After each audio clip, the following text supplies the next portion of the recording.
start with the convoy here. I click on the convoy. I have my money here. I have my experience bar here. If I made enough money, I will get a new rank. However, later on, to get a higher rank, you do not only need money, you also need production site employees and chips. So it becomes more and more difficult to advance. But in the beginning, just let's start with what we have here. This is the town Lübeck. It has about 2,000 citizens, and this is the reputation. I will come back later to it. It's the same with beer. They have some beer, but as they have a lot of demand for beer, the price is still very high. And we can see the demand, we can see here. The demand is not fulfilled at all. So I give them some beer.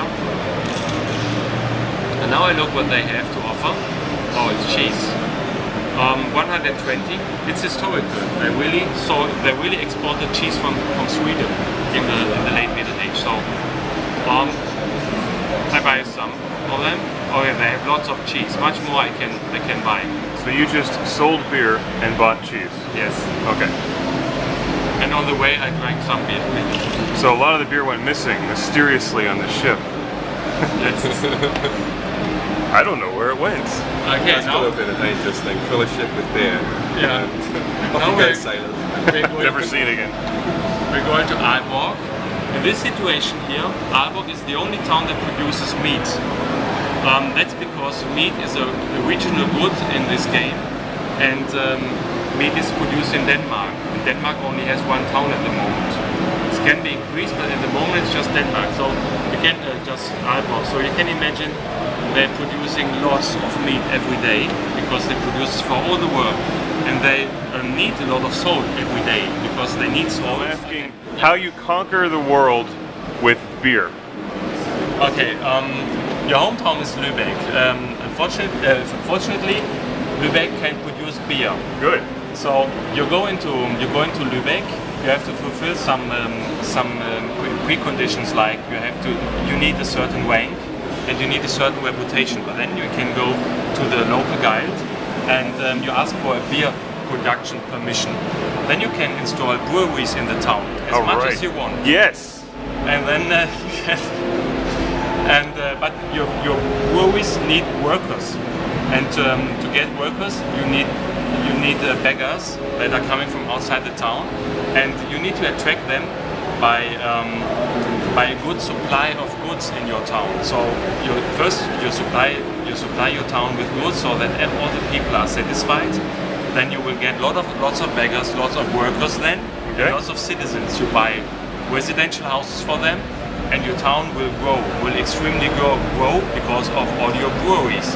Yes. But, the breweries produce more beer than the brewers can consume. So yeah, but don't underestimate my brewers. They can drink a liter a day, but they produce more. They produce enough to export it to other towns. Okay. Then, of course, you have concurrents. You have rivals that are also producing beer, and of course we don't like them. But their beer's not as good, is it? Yes. Okay. So what we can do is there are three main possibilities. What we can do first is we simply click on a brewery of our rival, and we just give him an offer. Wait, did you offer? Is it an offer that he can't refuse? Like he won't refuse it because he will demand for lots of money, much more than it's worth, because he knows what we are planning. So you can't just burn his brewery to the ground. That's the second option. Yeah.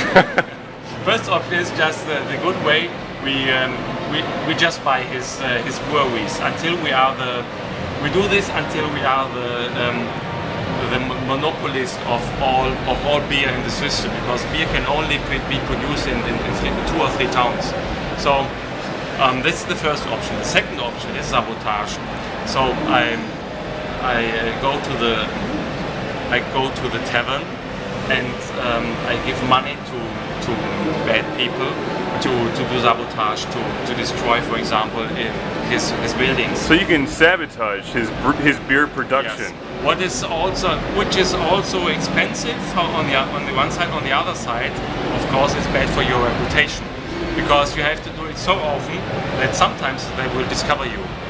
My reputation's already bad, so I don't see how this is going to hurt it any if we sabotage their brewery. Yes, that's the idea. You can, if you do something like that, then do it all together, because reputation cannot cannot sink below zero. So if you do bad things, then do all together. You can do it to the church and pray a little bit. This really and spend money in the church. It will increase your reputation again. So in the end, you could say that the objective of the game is to become the brewing king of the entire planet. At least, as this is a simulation, it could be your goal in the game. That would be my goal. So much beer, and you put it in your warehouse, and then at one time when you have plenty of beer in your warehouse, you push it all together on the market, because this will destroy the price for beer. And your concurrent, it will just give up. Of course, it will be expensive for you, because you have to sell the beer to the market at a very low price. But your concurrent will make no money with beer, and he will stop producing beer, and he will close his breweries. So this is the normal economic situation. I'd like to thank Daniel, who is the lead designer of Patrician IV, for answering some very bizarre questions.